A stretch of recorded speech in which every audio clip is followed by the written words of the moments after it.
સાબરકાંઠાના હિંમતનગર શહેરના મોતીપુરા ખાતે થયેલ આર્મી જવાન અને પોલીસ કર્મીઓ વચ્ચેના ઘર્ષણના મામલે પૂર્વ સૈનિક સંગઠન અને સ્થાનિકો દ્વારા ઉગ્ર વિરોધ પ્રદર્શન કરાયું। પોલીસ કર્મચારીઓ સામે પોલીસ ફરિયાદ દાખલ કરી કાર્યવાહી કરવા માટેની માંગ છે। માજી સૈનિક સંગઠન દ્વારા હિંમતનગર શહેરમાં રેલીનું આયોજન કરાયું હતું। આ રેલી સ્વરૂપે જિલ્લા કલેક્ટર અને જિલ્લા પોલીસ વડાને આવેદનપત્ર પણ આપવામાં આવ્યું હતું। ઉલ્લેખનીય છે કે પોલીસ દ્વારા ટ્રાફિક ડ્રાઈવ ચલાવવામાં આવી રહી હતી। તે દરમિયાન આ આર્મી જવાનની કારને બ્લેક ફિલ્મ લગાવેલ હોવાના કારણે અટકાવી હતી। બ્લેક ફિલ્મને લઈ આર્મી જવાન અને પોલીસકર્મી વચ્ચે શાબ્દિક ઘર્ષણ થયું, જે બાદ મામલો ઝપાઝપી સુધી પહોંચ્યો હતો।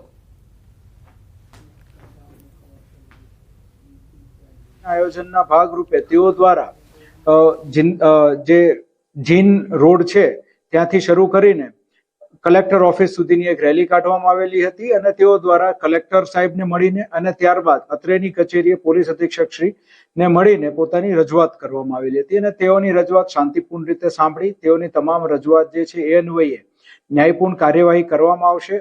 આપ સર્વે જાણો છો કે ઝાલા યશપાલસિંહ જે ઓન સર્વિસ જવાન છે, એમને પોલીસ દ્વારા જે થોડી હવે નજીવી બ્લેક ફ્લેમને લઈ અને બોલાચાલી થઈ અને એમાં પોલીસ દ્વારા 5 થી 7 પોલીસ દ્વારા એમને મારવામાં આવ્યો। એ ઘટનાને લઈ સમગ્ર ગુજરાતમાં માજી સૈનિક પરિવારમાં ખૂબ રોષ છે, સાથે સાથે જનતામાં પણ ખૂબ રોષ છે। આપ જોઈ રહ્યા છો કે બહાર કેટલી જનતા છે। અમારો એક જવાન રજા પર આવ્યો હતો, 10 દિવસની રજા પર આવ્યો અને એના પરિવાર સાથે અહીંયા ફરવા આવ્યો હતો। એક ગાડી લઈને નીકળ્યો હતો 4 રસ્તા પર, ત્યારે પોલીસના ટીઆરબી જવાન અને બીજા 7 પોલીસના જવાનોએ એને ઢોર માર માર્યો, પકડીને ઢોર માર્યો। ફક્ત કારણ હતું કે કાળા કાચ કેવી રીતે કરી લીધા પોલીસ વાળાની જે જબાન હતી, જે તું તા કરીને અમારા જવાનને એને ઉકસાવવામાં આવ્યો। સમાચાર અમદાવાદથી 7th ડે સ્કૂલની બંને અરજી હાઈકોર્ટે ફગાવી છે। ડીઈઓ અને સરકારે કરેલી કાર્યવાહી હાઈકોર્ટે માન્ય રાખી। સ્કૂલને તપાસમાં સંપૂર્ણ સહકાર આપવાનો હાઈકોર્ટનો નિર્દેશ। તપાસ પૂર્ણ થયા બાદ સૂચનો અનુસરવા પણ નિર્દેશ। શાળા દ્વારા ડીઈઓ સરકારને કોઈ જ માહિતી પૂરી ન પડાઈ। શાળા તમામ કાર્યવાહીમાં તંત્રને સહકાર આપે। ડીઈઓએ બનાવેલ કમિટીને તપાસની સંપૂર્ણ સત્તા આપવામાં આવી છે। સંવાદદાતા મૌલિક જોડાઈ ગયા છે વધુ જાણકારી સાથે। મૌલિક, 7th ડે સ્કૂલની બંને અરજી હાઈકોર્ટે ફગાવી છે, શું વિગતો? બિલકુલ દીપા, જે રીતે પ્રાથમિક વિગતો મળી છે કે ગત 4 સપ્ટેમ્બરના રોજ 7th ડેના સ્કૂલ તરફથી જે એક્ટિંગ પ્રિન્સિપલ છે તેના તરફથી એક હાઈકોર્ટમાં અરજી કરવામાં આવી હતી। આ અરજીની અંદર તમામ જે સમિતિની રચના કરવામાં આવી છે તેની કાયદેસરતા અને તેના દસ્તાવેજો જે છે તે માંગવામાં આવ્યા હતા અને તેને પડકારતી અરજી જે છે તે કરવામાં આવી હતી। પરંતુ આ તમામ અરજીના સંદર્ભે અત્યારે હાલ હાઈકોર્ટે એક જે તેમની બંને અરજીઓ હતી તે બંને અરજીઓનો નિકાલ કર્યો છે અને સાથે સાથે તમામ તપાસ છે તેમાં સંપૂર્ણ સહકાર આપવાનો પણ નિર્દેશ કર્યો છે અને તપાસ પૂર્ણ થયા બાદ જે સૂચનો ડીઈઓ તરફથી કરવામાં આવે અથવા તો જે સરકાર તરફથી જે પણ નિર્દેશ કરવામાં આવે તેને અનુસરવાના રહેશે તેવા પ્રકારનો આદેશ કર્યો છે। એટલે મહત્વનું કહી શકાય કે ક્યાંક ને ક્યાંક 7th ડે સ્કૂલ દ્વારા જે ડીઈઓ અને એની કાર્યવાહી જે ઉપર રોક લગાવવાની વાત કરવામાં આવી હતી તેને હવે સીધો પડકાર જે છે તે મળી ચૂક્યો છે અને હાઈકોર્ટે તેને હવે ફટકાર લગાવી છે। આભાર મૌલિક, જાણકારી આપવા માટે। રાજ્યમાં નલ સે જલ યોજનામાં થયેલી ગેરરીતિનો મુદ્દો ગૃહમાં ગુંજ્યો છે। કોંગ્રેસના ધારાસભ્ય શૈલેષ પરમારે પ્રશ્ન પૂછતા કહ્યું કે નલ સે જલ યોજનામાં છેલ્લા 6 મહિનામાં ગેરરીતિ અંગે કેન્દ્ર સરકારને અરજી બાદ કેટલી ગ્રાન્ટ અટકાવવામાં આવી। કોંગ્રેસના ડોક્ટર તુષાર ચૌધરીએ જણાવ્યું કે મહીસાગર જિલ્લામાં નલ સે જલ યોજનામાં વ્યાપક ગેરરીતિ થઈ રહી છે। રાજ્યમાં આજે પણ 80% ગામડાઓમાં પાણી પહોંચ્યું નથી। પાણી પુરવઠા મંત્રી કુંવરજી બાવળિયાએ તેના જવાબમાં જણાવ્યું કે રાજ્યમાં આ યોજના અંતર્ગત 65 લાખથી વધુ ઘરમાં જોડાણ પહોંચ્યું છે। મહીસાગર જિલ્લામાં 112 એજન્સીઓ સામે કાર્યવાહી કરી છે। સરકારે 2 કરોડથી વધુની રિકવરી પણ કરી છે। મહીસાગર જિલ્લાના 630 ગામડાઓમાં ભ્રષ્ટાચાર થયો હોવાનું તપાસમાં બહાર આવ્યું છે।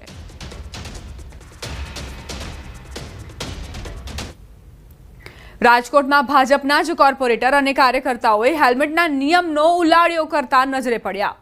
મીડિયાને જોઈને મોટાભાગના કાર્યકર્તાઓ પોતાના બાઇક મૂકી કારમાં ભાગ્યા। પોલીસની પણ બેવડી નીતિ જોવા મળી। સામાન્ય માણસને હેલ્મેટ વિના દંડ આપનારી પોલીસ ભાજપ કાર્યકર્તાઓ પાસે દંડની રકમ નથી ઉઘરાવી રહી। કોઈ પણ પ્રકારનો દંડ નહોતો ફટકારવામાં આવ્યો। પોલીસ મુખ પ્રેક્ષક બનીને ઊભી રહી। શહેરના કિસાનપરા ચોકમાં રાહુલ ગાંધીએ આપેલા નિવેદન વિરુદ્ધ કાર્યક્રમ યોજવામાં આવ્યો હતો. પત્રકારોએ સવાલ પૂછતા કોર્પોરેટરે રમૂજી જવાબ આપ્યા.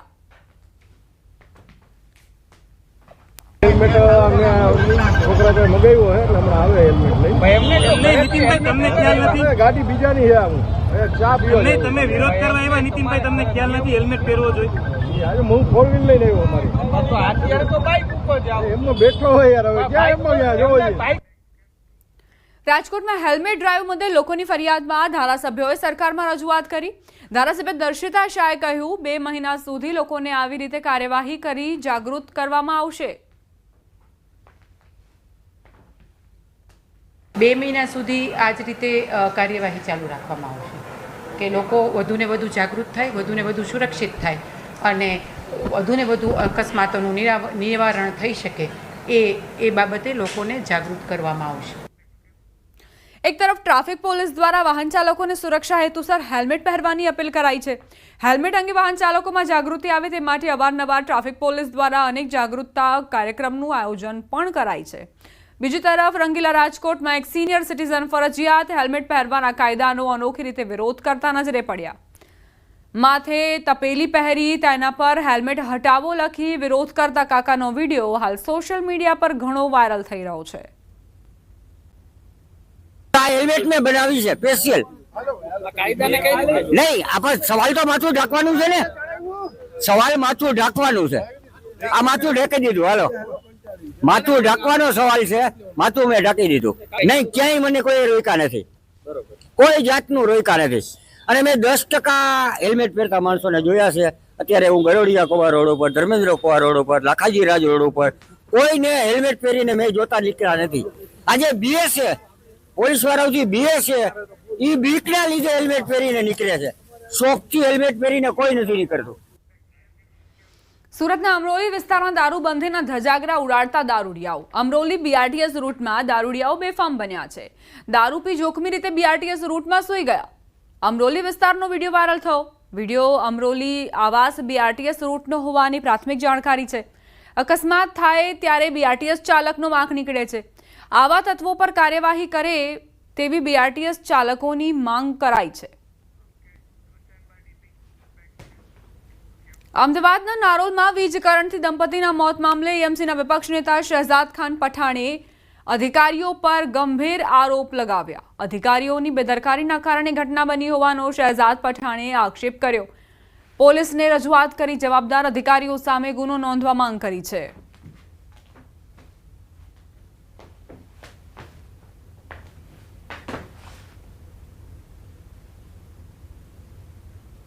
कि वहाँ के जो भी संबंधित अधिकारी थे, जिनकी जिम्मेदारी थी कि बरसाती पानी ना भरे, जिनकी जिम्मेदारी थी कि वहाँ की सड़क की मरम्मत और रिसरफेस किया जाए, पिछले 1 महीने से वहाँ के स्थानीय लोग उनको वहाँ की रोड के रिसरफेसिंग के लिए कंप्लेन कर रहे थे, लेकिन फिर भी सड़क का कार्य नहीं किया गया.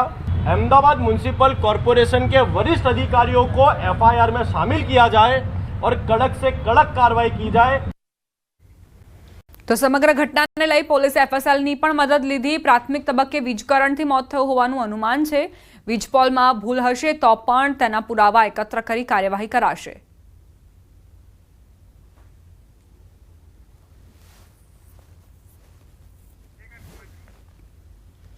અમદાવાદના નારોલમાં વીજ કરંટના કારણે દંપતીનું મોત નીપજ્યું હતું. અત્યારે એવી પ્રાથમિક જાણકારી છે કે વીજ થાંભલામાં જે કરંટ ઉદ્ભવ્યો તેના કારણે દંપતી મોતને ભેટ્યું. FSLની ટીમ કે જે લોકો ટેકનિકલ એક્સપર્ટ છે આમાં, સાથે સાથે RNB ઇલેક્ટ્રિકલ ડિપાર્ટમેન્ટ કે જે લોકો ઇલેક્ટ્રિક બાબતના એક્સપર્ટ છે, એમનો એક ઓપિનિયન લઈશું અને આમાં જે પણ અમને પુરાવા મળશે એ મુજબ આગળની કાર્યવાહી કરશું. આ સાથે જ બુલેટિનમાં અત્યારે બસ આટલું જ. વધુ અપડેટ્સ માટે આપ જોતા રહો News 18.